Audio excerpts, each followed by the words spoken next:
What's up guys, welcome back to another video. In this video I want to talk about the fact that a lot of times the devil doesn't necessarily need to destroy you himself. He doesn't need to attack you, because if you are disobedient to God, or you don't spend time with God, you don't read the truth, you aren't trying to practice the truth, and you spend time too much in the flesh and coveting the flesh and doing these temporary things, you're essentially, and maybe you're doing stupid mistakes as well that are you're disobeying God.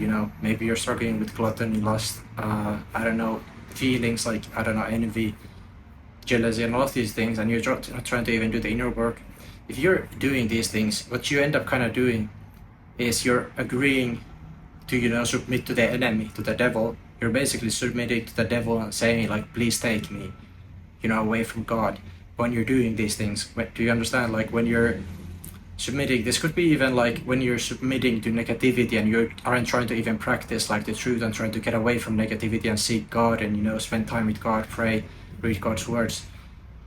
When you aren't trying to do these things, you're essentially just coveting in the flesh and submitting to the enemy. If you're just busying about all day and you don't spend any time with God, no prayers, no words, reading, and practicing the truth, or thinking about contemplating on yourself, doing the inner work, taking time for that on your day. If you're just busying about, you're basically submitting to the devil, and allowing him to do destruction in your life. And this could be emotionally, or it could be on the outside. It doesn't really matter. It could also just be something as simple as exhaustion. That's something we all might struggle with, if you work a lot, or if you forget to take time to rest, maybe take time to nap, have a good night's sleep. Don't binge watch till 3 a.m. or 1 a.m. or 2 a.m.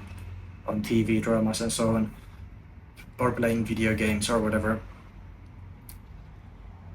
But yeah, that's kind of like, if you agree to the enemy, you're basically just giving yourself away to the enemy. And you need to think about where these kind of circumstances could occur in your life, where you're unconsciously maybe even submitting to the devil without even realizing like you have a really bad habit.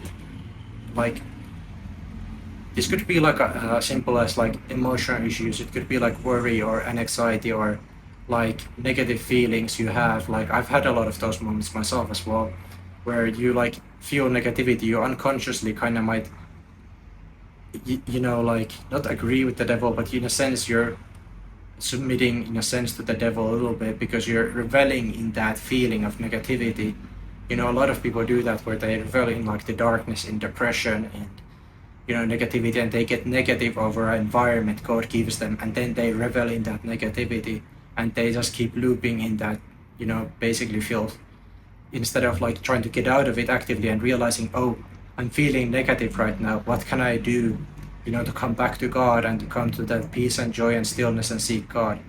That's where they forget kind of God, and they forget to pray, they forget to read God's words and find that stillness within and quiet in their hearts. Instead, they kind of like, they're all in their feelings, and they don't understand that they need to come before God and seek his guidance in strength and protection, and read God's words, to come back to that stillness. Because if you don't come back to that stillness, you're just going to be under the hand and grasp of the devil, and he's going to be able to manipulate you and hinder you, and whether that's even emotionally. It doesn't have to be an outside attack like lust or something really simple like a temptation on the outside. It could just be in your own head, messing with you. The devil has many ways and secret attacks he could do on you without even you understanding, consciously always, till you realize later like, oh, this bad habit or negative thinking pattern I have is affecting me. Or it could be something really simple too. There's a lot of like corruption in this world, and different ways we are corrupted, which is why we need to seek God and understand the truth to be able to cleanse ourselves of these things. And yeah, that's what I wanted to say in this video really, is understand and come to know the different ways the devil might attack you, and the ways you might unconsciously even agree to the devil's grasp without realizing it in your head, and when you're falling away from God. But if there's a will, this way. God bless. Thank you for watching. When I was in description, the description. Thank you for watching. I hope this helps you understand your mind, as well as like what kind of schemes the devil might do on you. Amen. Thank you for watching.